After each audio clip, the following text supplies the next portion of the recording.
Phone उठाएपछि अनि गुरुको phone पनि थाहा भयो अनि बडो अकस्मात यो हाम्रो फोन आयो गुरुको यस्तो भने अनि पछि यो कार्यक्रमको बारेमा थाहा भयो अनि गुरुले ल यसको समीक्षा गरिदिनु पर्यो बडो गजब लाग्यो। न अब काव्यमा न कुरो खास प्रवेश न कुनै विशेषता त्यतिका अब होइन गुरुलाई नाइ भन्न सक्ने मसँग सामर्थ्य थिएन, त्यही कारणले उभिएको छु, बस त्यति हो।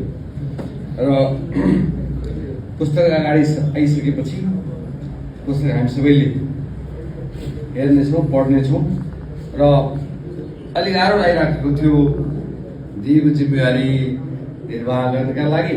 यहाँ आइसकेपछि चाहिँ म अब यसपछि सधैँ केशव सुवेदी सर समीक्षक हुनुहुन्छ भनेपछि टाउकोबाट भारी हल्लुको गयो। अब मान्छे भोलि फेरि बोल्न भोलि फेरि अब टाउको दुखेछ।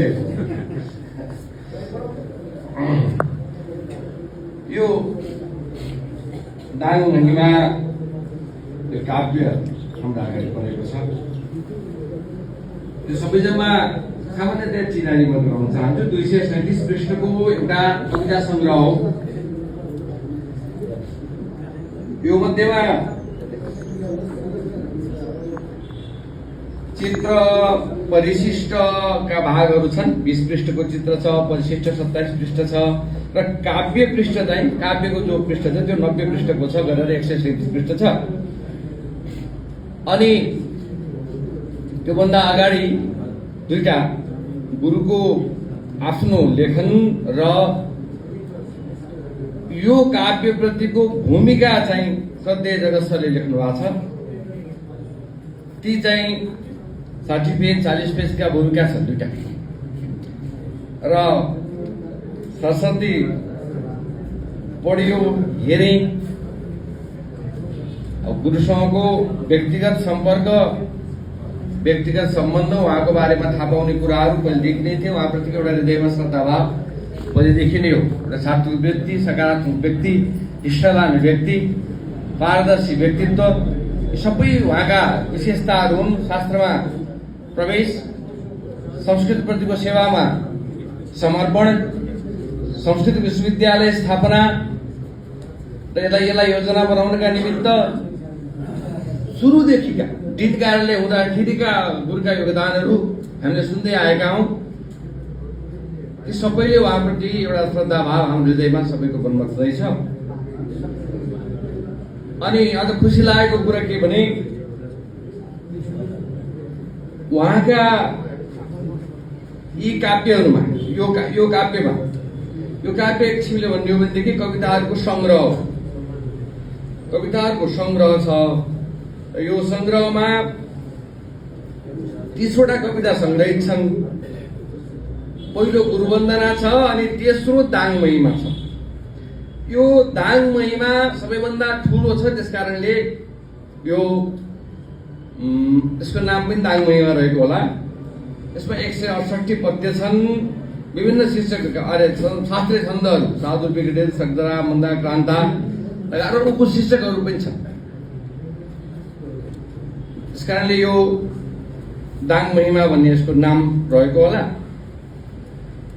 त्यस्तै गरिकन अरू पनि शीर्षक अरू गुरु वन्दना समेत गरेर 30वटा कविताहरू छन्। यसमा केही त श्रद्धेय गुरुहरूप्रति समर्पित छन्। जागेश्वर पुराना मान्छेहरूप्रति जो यहाँका श्रद्धेय व्यक्तित्वहरू हुनुहुन्थ्यो उहाँहरूप्रति समर्पित कविताहरू छन्। जागेश्वरप्रति तीर्थराज, सन्दर्भ विद्यानाथ उपाध्यायको समर्पण, अनि त्यस्तै अधिकारी चूडामणिको स्मृति, श्रद्धा सुमन, यस्ता अग्रज गुरुहरूप्रति समर्पित कविता छन्। लक्षित छ। र त्यसै गरी केही शुभकामनाका चिजहरू छन्, केही प्रकृति चित्रणका कविताहरू छन्, केही तत्त्वचिन्तनसँग सम्बद्ध कविताहरू रहेका छन्। यी विषय वस्तुहरूले यो कविता यसमा रहेको छ। सबैभन्दा गुरुको आफ्नो आलेख होस् अथवा कविता होस्, यसमा दुईटा मूल तत्त्व देखेँ मैले। एउटा त आफ्ना गुरुहरूप्रतिको अनन्त श्रद्धा गुणग्राहिता पुराना व्यक्तिहरूप्रतिको असाध्यै एउटा समर्पण र कृतज्ञताको भाव र गुरुहरूप्रतिको पूर्णतया एउटा समर्पणको भाव यसबाट छचल्किएको छ यो काव्यभरि, चाहे गद्यात्मक रूपमा होस् चाहे पद्यात्मक रूपमा होस्। र आफूले सम्मान गरेला अर्काले पनि सम्मान गर्छ भन्ने चाहिँ ठिकै जस्तो लागेको छ। उहाँको हृदयमा आफ्ना गुरुहरूप्रतिको जे सम्मान छ, म यहाँ अगाडि मुख्य अगाडि भनिराखेको छु, यो भूमिका जगतसरको हेर्दाखेरि उहाँले यतिको चेलो कमाउनु भने जीवनको चाहिँ एउटा उपलब्धि हो जस्तो मलाई लाग्छ। एउटा शिष्यको एउटा गुरुको लागि यतिकै समर्पित वास्तविक हृदयमा श्रद्धाभाव राख्ने शिष्य तयार गर्नु पनि एउटा गजबको उपलब्धि हो जस्तो लाग्छ। दर्शकको हेरेँ मैले गुरुप्रतिको पूर्ण भावपूर्ण लेखाइ, उहाँको यो एउटा सिङ्गो पुस्तक जस्तो उहाँको लेखाइ छ। गुरुको विवेचना, हाम्रो पूर्वीय उसमा भएका गुरुहरूका प्रकृतिहरू, सम्पूर्ण चिजहरूको विशद व्याख्या लगायत गुरुको व्यक्तिगत जीवनको बारेमा पनि उहाँले प्रश्न पार्नु भएको छ। कार्यालयीय कामहरू, विश्वविद्यालयीय कामहरूमा भएका निर्णयहरू वा सँगसँगै रजिस्ट्रार पनि भएको हुनाले उहाँलाई धेरै कुरा थाहा छ। उहाँले धेरै कुराहरू लेख्नु भएको छ। मेरो लागि त्यो बडो ज्ञानमूलक रह्यो त्यो लेखाइ। मैले धेरै चिजहरू थाहा पाइयो। त्यसै गरिकन गुरुको पनि आफ्नो लेखाइ छ, त्यसमा स्मृतिहरू मसिनरी एक एकवटा चिजहरू राखिएको छ। यसको म अब काव्यिक समीक्षा गर्न लाग्दैन, सधैँ केशव सर हुनुहुन्छ, म अब त्यसमा टाउको दुखाउनु लाग्दैन। यसमा अब मैले सरसर्ती हेर्दाखेरि मैले देखेको कुरा के भने, मलाई यो पुस्तक पाउँदाखेरि पढौँ लागेको के भने, म एउटा दाङवासी भएको नाताले बाहिरबाट आएको गोर्खाको एउटा मान्छेले, बाहिर बसेको एउटा त्यो पनि विद्वान प्राध्यापक पाएको मान्छेले दाङलाई कसरी हेर्छ, त्यो मेरो लागि महत्त्वपूर्ण कुरा हो। र दाङप्रतिको श्रद्धा, यहाँको भूगोल, यहाँको बनोट, यहाँका व्यक्तिहरूप्रतिको श्रद्धा सँगसँगै यहाँका विकृतिप्रतिको कडा प्रहार गुरुले खुल्ला रूपमा गर्नुभएको छ। हाम्रा संस्कारहरू, हाम्रा सामान्य चरित्रहरूको बारेमा आएकै निर्ममतापूर्वक प्रहार गर्नुभएको छ। त्यसकारणले यो हामी एउटा दाङवासीहरूका लागि एउटा बाहिरको प्रबुद्ध प्राध्यापकले गरेको मूल्याङ्कनले चाहिँ हामीलाई आत्मसमीक्षा गर्नका निमित्त सधैँभरि गर्न जाउनेछ जस्तो मलाई लाग्छ। मलाई त्यही दाङ बाहिरको विद्वानको नजरमा दाङको गौरव, दाङको सौन्दर्य अनि सँगै विसङ्गति हेर्न पाउनु हामी दाङवासीको लागि आत्मसमीक्षा र आत्मगौरव दुवैको अवसर हो भन्ने मलाई लाग्छ।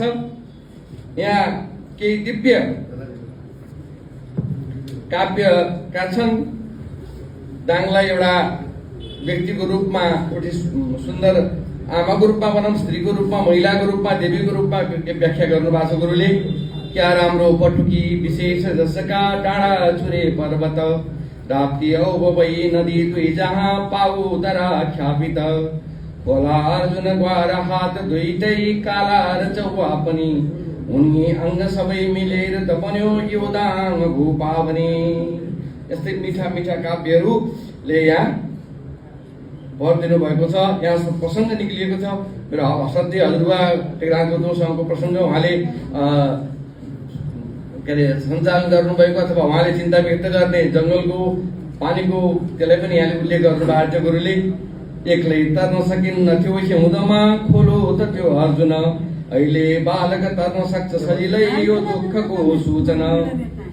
यस्ता रीतसँगै जलाशय सुके पानी नपाइकन, बस्ती सब दाङका परपरै पुग्लान् कता कुन्दिन। यस्तै खालका चिजहरू यहाँ भेटिन्छ।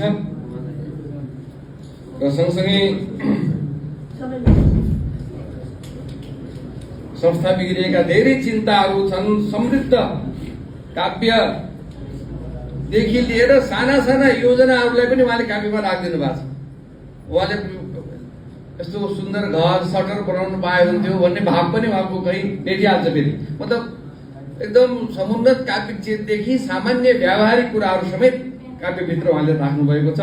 जे छन् शिक्षणमा विभाग सबका कोठा बनुन् बीचमा, आकाशीय ग्रहादि हेर्न सकिने होस् वेधशाला त्यहाँ।